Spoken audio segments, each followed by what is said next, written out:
Hi, I'm Saori from Tokyo. Tokyo is a city where millions of strangers pass each other every day, rarely speaking, rarely knowing who the others are. Yet, every autumn, many people here say the same thing. It smells like the season is changing. When I noticed the subtle shifts in the scent that accompany seasonal change, I realized that this sensation goes beyond my own body. The scent seems to circulate in the city itself, placing strangers into a loosely shared atmosphere. In Tokyo, the scent of seasonal transition functions as nonverbal attunement, a way of sensing that one's perception is not isolated. This may be why the scent of changing seasons often appears in Japanese pop song lyrics and in SNS posts around seasonal turnings, as a kind of shared something essential to our lives that people collectively recognize. This led me to ask how deeply is scent of seasonal transition is shared among people in Tokyo through 3 questions. Question 1. Do you ever notice a change of seasons through smell? And if so, what kind of smell is it? 冬から春にかけて温度と土の匂いがちょっとするような感じが自分にとっては春かな、もし言語化するとしたら。結構太陽の香りみたいなのは春にすごく印象あるなと思いました。Question 2.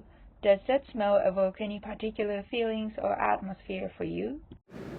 出会いと別れの季節っていうのもあって、何かが終わって何かが始まるっていうのを空気として自分の中でマッチしてる部分があるので、こうワクワクする高揚感とか。すごくポジティブな気持ちで、太陽の香りを嗅いで、今年も楽しみだなみたいな形の気持ちになること結構多いですね。Final question. Do you think that atmosphere of the scent is something you share with others, even without putting it to words? なんか行動ベースで思うことみたいなところはあんまりないんですけど、体感ですけど8割ぐらいは同じ匂いを冬だとか春だとか認識してくれてるんじゃないのかなみたいなのは思ってますね。What is striking is that words differ, yet the atmosphere they point to feels closely aligned. No one defines it precisely, but something seems to be quietly shared. To understand why such subtle forms of shared sensing continue to function in a city like Tokyo today, it's helpful to look at how Japanese aesthetics have long cultivated attunement through the unseen. Japanese playwright Masakazu Yamazaki contrasts Western traditions, which developed a visually centered shaped aesthetic, with a Japanese sensibility that values what is invisible, formless, and constantly shifting. This difference is not simply about artistic style. It reflects a way of coordinating people's inner state without relying on clear boundaries, fixed meanings, or direct communications. Seen from this perspective, historical practices such as waka, Japanese traditional poem, and kodo, the traditional art of incense, can be understood as concrete ways of cultivating attunement. In the Heian period, nobles wrote waka by projecting their feelings onto fleeting seasonal atmospheres rather than stating emotions directly.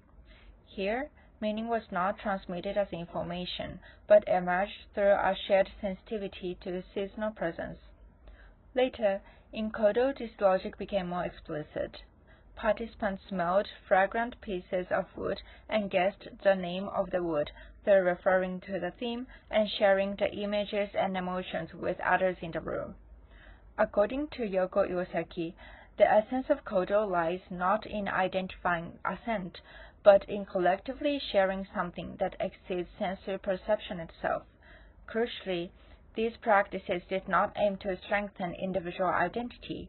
Instead, they cultivated a way of being together without fixed relationships or visible agreement, a mode of attunement that remains deeply relevant in contemporary urban life.